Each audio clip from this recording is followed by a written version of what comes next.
저는 봐도 이 바울이라는 사람 참 희한한 사람입니다. 바울이 뭐라고까지 얘기하냐면 자기는 빨리 세상을 떠나서 주와 함께 영원히 거하고 싶다라고 얘기해요. 8절에 차라리 몸을 떠나서 주와 함께 있는 그것이라. 그래서 그는 살든지 죽든지 주님을 기쁘시게 하는 것이 최고의 유일한 소망이었습니다. 하나님 기쁘시게 하는 것이 최고의 소망이었어요. 여러분, 이게 백미 아닙니까? 기가 막혀요. 똑같이 배고파하고 똑같이 좋은 거 입고 싶어하고 좋은 거 갖고 싶어하고 좋은 것을 누리고 싶어하는 그의 육신의 속에 하나님의 것이, 하나님의 생명이 입혀지자 그에게서 쏟아져 나오는 고백, 먹든지 마시든지 죽든지 살든지 하나님을 기쁘시게 하는 사람이 되었다는 거예요. 그러니까 다들 똑같이 살아가는데 다르게 사는 사람들이 출현한다는 거예요. 하나님은 이 사람의 전 인생을 성경에 다 깔아놓으시고 딱 이런 고백을 그의 살아가는 인생 속에서 끄집어내셨던 것입니다.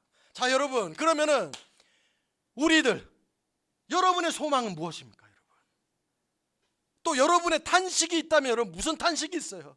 여러분을 고통스럽게 하고 여러분을 어렵게 하고 여러분을 낙심하게 하고 여러분이 실망하고 있는 것이 무엇입니까?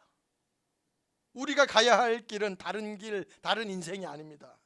이스라엘 백성들이 걷게 하셨다, 이스라엘 백성들로 하여금 걸어가게 하신 그 길이 우리 길이고, 사도가 간 길이 내 길이고, 예수님이 가신 길이 내 인생 길인 거예요. 여러분, 그건 예수님이니까 그 길 가신 것이 아니라 그 길 보고 따라오라고 하세요. 그 길 보고. 오늘 우리 믿는 자들의 생애 이 한날은 바로 그런 길입니다. 여러분, 정말 특별한 길이에요. 여러분, 사도가 걸어간 것처럼 우리 주님이 걸어가신 그것처럼 살아야 합니다. 여러분, 엄두가 안 날 것 같아요? 너무 무서울 것 같습니까? 뭐라고 얘기하시냐면은, 근데 그 길은 내가 스스로 가는 길이 아니고 성령이 가게 하신다라고 합니다. 내가 그 길을 걸어갈 수 있는 것이 아니라 성령이 가게 하실 것입니다. 성경을 볼 때에 힘을 얻을 수 있는 대답이 바로 이겁니다. 나는 안 되는데 하나님이 되게 하신다. 나는 기껏해야 여기까지인데 하나님은 내가 어떤 생각을 하는지, 하나님 내가 어떤 인생인지 그것과 상관없이 그냥 나를 하나님이 끌어당겨 가신다. 나 같은 사람 뭐가 좋다고, 나 같은 사람 뭐가 만족스럽다고, 하나님은 여러분들을 버리지 아니하시고 끝까지 책임져 가신다라는 거예요. 여러분, 이게 믿어지십니까? 이게 믿어지면은 여러분들의 입술에서는 할렐루야라는 탄식이 나올 수밖에 없는 거예요. 보이지 않는 것을 볼 수 있고 영원한 것을 사모하는 신자, 그 복된 부르심 앞에 우리의 한날 한날은 성령의 인도하심을 체험하는 복된 날이 될 수밖에 없는 것입니다. 잘 모르겠고 헷갈리면요, 아주 집요할 정도로 전도사님과 목사님을 괴롭히셔야 돼요. 이걸 가르쳐 달라고 하셔야 되는 겁니다. 성경을 한번 펼쳐보세요. 이 두꺼운 성경을 다 보실 필요도 없어요. 창세기만 봐도요, 여러분, 이렇게 인생길을 인도해 가신 하나님의 손길을 하나님이 아주 자세하게 세밀하게 다 깔아 놓으셨어요. 다 펼쳐 놓으셨어요. 무지개 언약의 노아, 믿음의 조상 아브라함, 백세의 그 아들 아브라함이 얻은 아들 이삭의 인생, 환도뼈가 빠개지고 이름이 바뀌어지는 그 야곱에서 이스라엘이 되는 그 야곱이라는 인물, 애굽의 총리가 되는 요셉, 이 사람들 생애를 보면은 하나님이 뭐 같은 세상에서, 진짜 엉망인 이 세상 속에서 그들의 시선을 하나님 쪽으로 끌어당기고 계셔요. 그들이 아이 낳고 살고 늙고 병들고 하는 그 인생 속에서 그 사람들 시선을 하늘로 땡기고 있었다라는 거예요. 그 나라의 시선으로 하나님이 쭉쭉 땡겨가세요. 여기 사는데, 이 땅에 사는데 그 나라로 이끌고 가시는 하나님, 데리고 가신다라는 거예요. 저는 앞서 말씀드린 이 인물들 가운데 가장 강력한 교훈을 얻게 되는 사람이 저 개인적으로는 야곱입니다. 그가 할아버지가 됐을 때의 한 에피소드가 성경에 고스란히 기록이 돼요. 그 야곱이 할아버지가 되었을 때에 이집트, 애굽의 파라오 앞에서, 바로왕, 성경에서 바로왕이라고 나오는데, 파라오, 그 스핑크스와 피라미드가 세워져 있는 그 상징적인 그 신처럼 대우받았던 그 땅의 최고의 권력자 파라오 앞에 이 할아버지 야곱이요, 이런 말을 합니다. 창세기 저기 끝부분에 47장 8절 9절 10절에 이런 구절이 나와요. 요셉이 자기 아버지 야곱을 인도하여 파라오 앞에 서게 하니 야곱이 바로에게 축복하며 바로가 야곱에게 묻되 내 나이가 얼마냐. 야곱이 바로에게 아뢰되 내 나그네 길의 세월이 130년이니이다. 내 나이가 얼마 못되니 우리 조상의 나그네 길의 연조에 미치지 못하고 짧고 험악한 세월을 보내었나이다 하고 야곱이 바로에게 축복하고 그 앞에서 나오니라. 저는 이 구절을 읽을 때마다 뒤통수를 한 대 맞습니다. 험악한 세월, 사연 많은 인생을 살았다는 거 아니겠어요? 그런데 그 사연 많은 인생에 하나님이 구구절절 간섭하고 하나님이 만드시고 하나님이 이끄셨다라는 얘기예요. 그런 그가 애굽의 왕을 향해서 놀라운 행동을 합니다.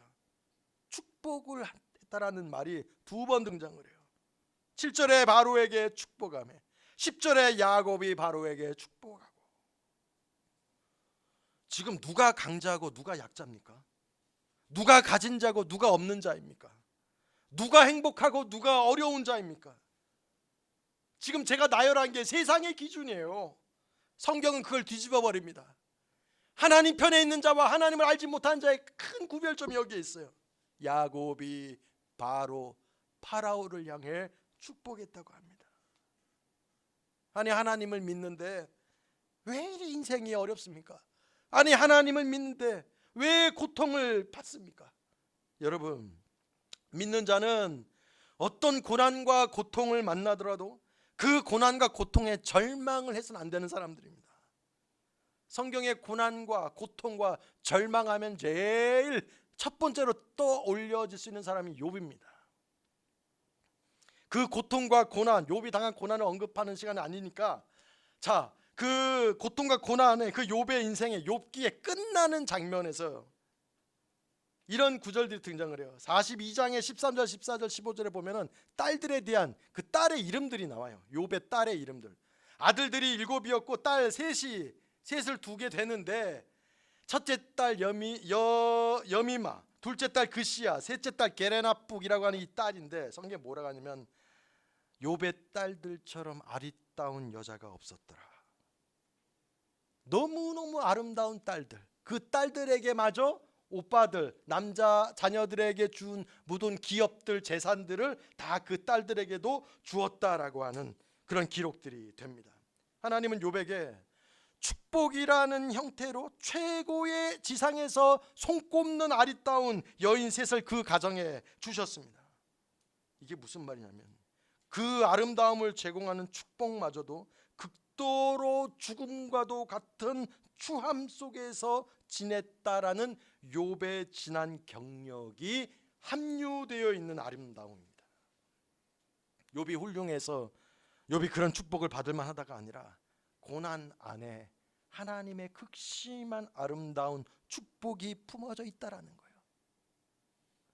하나님이 우리의 인생을 인도해 가시는 모든 과정이 어마무시한 하나님의 축복의 과정이라는 겁니다. 우리는 그렇게 판단을 안 해, 생각을 안 해요. 하나님, 제가 등이 따뜻해야 축복이죠. 하나님, 제 없는 이 주머니가 채워져야 축복이죠. 여러분, 다르게 살게끔 인도해 가시는 하나님의 영광스러운 인도하심이 목격되어진다면은 세상의 그 어떤 교훈과 가르침도 비교 대상이 되지를 못한다는 사실이에요. 야곱이 바로를 축복하듯이 우리가 그런 세상의 교훈과 세상의 가르침들 속에 더 뛰어나신 그것을 뒤덮고 있는 하나님의 교훈에 대해서 감격할 수밖에 없다라는 것입니다.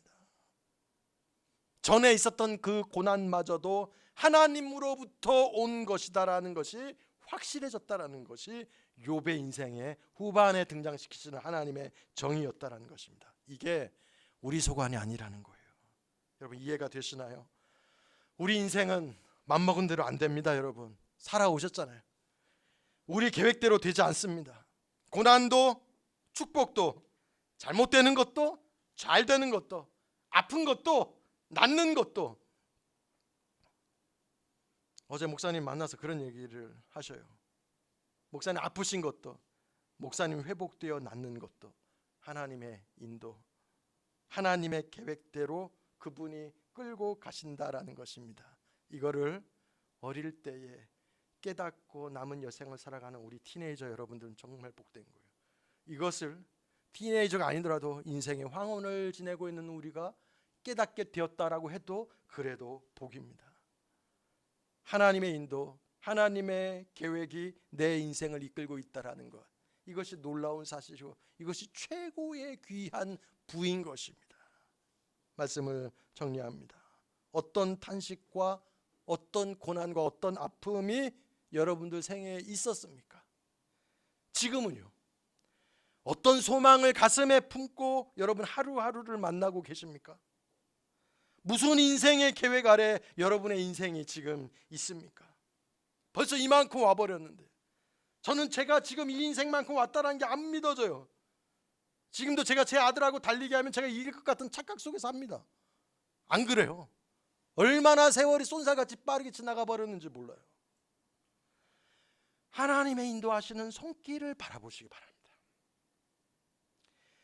바울이, 욥이 바라보고 소망하고 그들이 기다렸던 그 천국, 욥이 기다리는 천국, 야곱이 기다리는 천국, 하나님이 예비해 놓으신 그 백성들을 위한 천국, 나를 위해서 내가 거할 처소, 그 집을 준비해 놓으신 주님, 의심만 하고 세상을 향한 그 탐욕과 세상을 향해서 나도 더 갖고 싶어하는 그 눈만 뜨는 나한테 예수님 생각하고 그거 아니야 하고 다시금 유턴시키시는 보증, 나를 개런티하시는 그 성령님, 이 모든 우주적 조화와 하나님의 인도하심이 지금도 오늘도 저와 여러분 하나님을 믿는 백성들을 불꽃 같은 눈동자로 인도하고 계시다는 사실을 잊지 마시기 바랍니다. 기도하시겠습니다.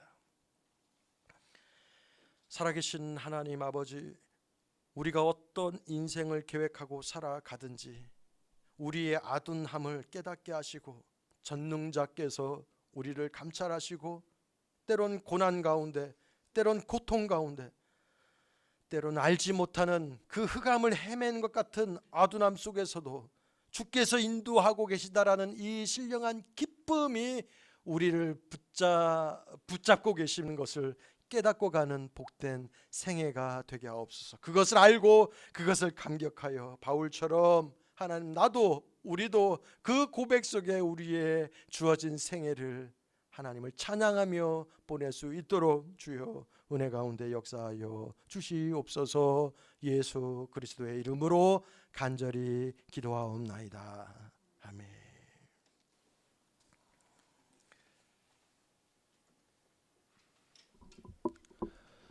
다 같이 사도신경으로 우리의 신앙 고백하시겠습니다. 전능하사 천지를 만드신 아버지 하나님을 내가 믿사오며 그 외아들 우리 우주 예수 그리스도를 믿사오니 이는 성령으로 잉태하사 동정녀 마리아에게 나시고 본디오 빌라도에게 고난받으사 십자가에 못 박혀 죽으시고 장사한 지 사흘 만에 죽은 자 가운데서 다시 살아나시며 하늘에 오르사 전능하신 하나님 우편에 앉아 계시다가 저희로서 산자와 죽은 자를 심판하러 오시리라. 성령을 믿사오며 거룩한 공회와 성도가 서로 교통하는 것과 죄를 사하여 주시는 것과 몸이 다시 사는 것과 영원히 사는 것을 믿사옵나이다. 아멘. 말씀을 기억하시면서 다 같이 일어나셔서 봉헌 찬송 드리시겠습니다.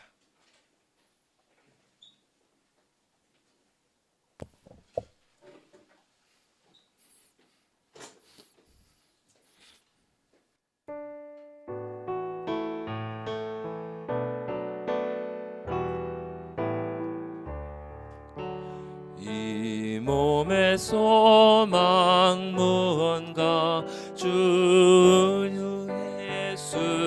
예수뿐일세. 우리 주 예수밖에는 믿으리 아주 없도다. 주 나의 반석이시니 그 위에 내가 서리라. 그 위에 내가 서리라. 무섭게 바람 부는 밤 높이 높이 설렐 때 우리 주 크신 은혜에 소망에 닿을 주리라. 주 나의 반석이시니 그 위에 내가 서리라. 그 위에 내가 서리라. 세상에 믿던 모든 것 끊어질 그날 되어도 구주의 언약 믿사와 내 소망 더욱 크리라. 주 나의 반석이시니 그 위에 내가 서리라. 그 위에 내가 서리라. 바라던 천국 올라가 하나님 앞에 배울 때 구주의 의를 힘입어 오롯이 바로 서리라. 주 나의 반석이시니 그 위에 내가 서리라. 그 위에 내가 서리라.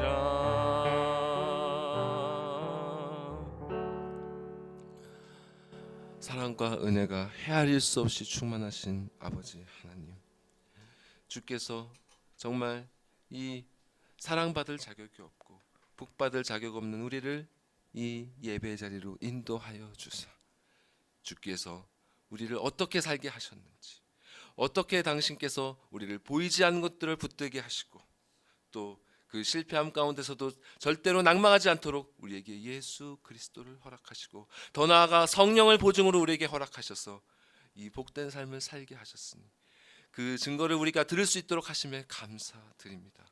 주님, 이 시간 우리의 눈을, 이 어두운 눈을 밝게 뜨게 하여 주셔서 당신께서 약속하신 그 나라를 바라볼 수 있도록 하여 주시옵소서.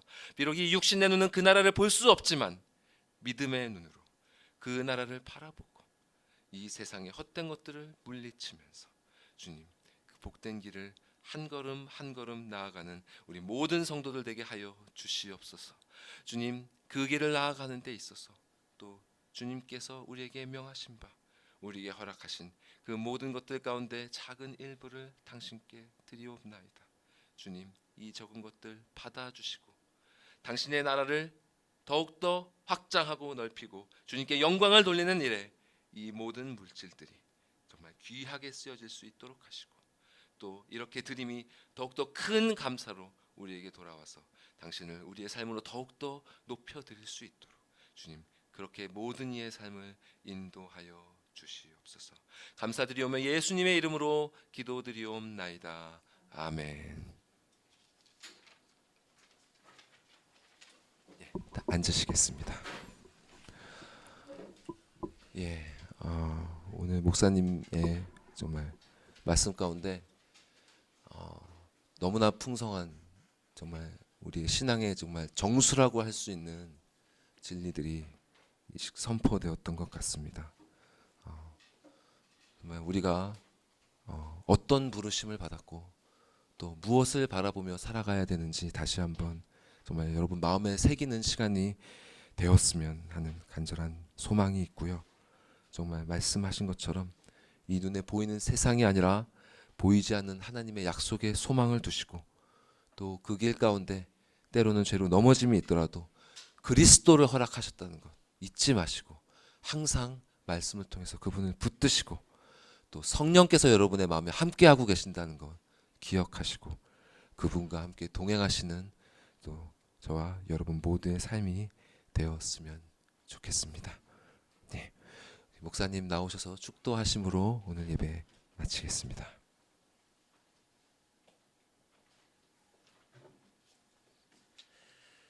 말씀을 들을 때마다 또 말씀을 대할 때마다 하나님 어렵고 내 살아가는 모습이 좌절스럽고 또 낙심이 되고 또 그 어떤 교훈도 되지 않은 것 같은 차가운 심령들이 될 때, 그래도 우리가 실망하지 않을 이유는 내가 어떠한 삶의 형편에 처해 있든지 주께서 나를 위해 십자가에 그 죄의 값을 치르시고 부활하신 주께서 다시 오신다라는 이 진리는 변하지 않기 때문에 유일한 우리의 살아갈 소망이 됨을 믿습니다.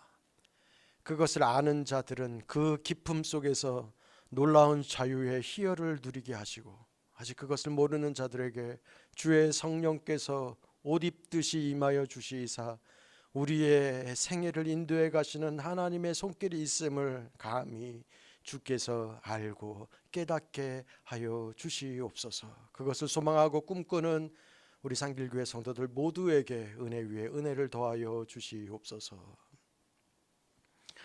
이제는 우리 주 예수 그리스도의 은혜와 살아계신 하나님 아버지 함께 하심과 성령님의 충만하심이 하나님의 놀라우신 약속 아래에서 할렐루야를 외치며 살아가기를 다짐하고 소망하고 간구하는 주의 백성들 머리 위에, 그리고 몸이 아픈 가운데서도 사랑하는 성도를 위하여 간구하고 기도하고 병상에서 회복의 손길을 간구하고 기도하시는 주의 사자의 생애 위에, 그의 가정 위에, 주의 상길교회 백성들 가정 위에 이제부터 영원토록 영원까지 함께 있을지어다.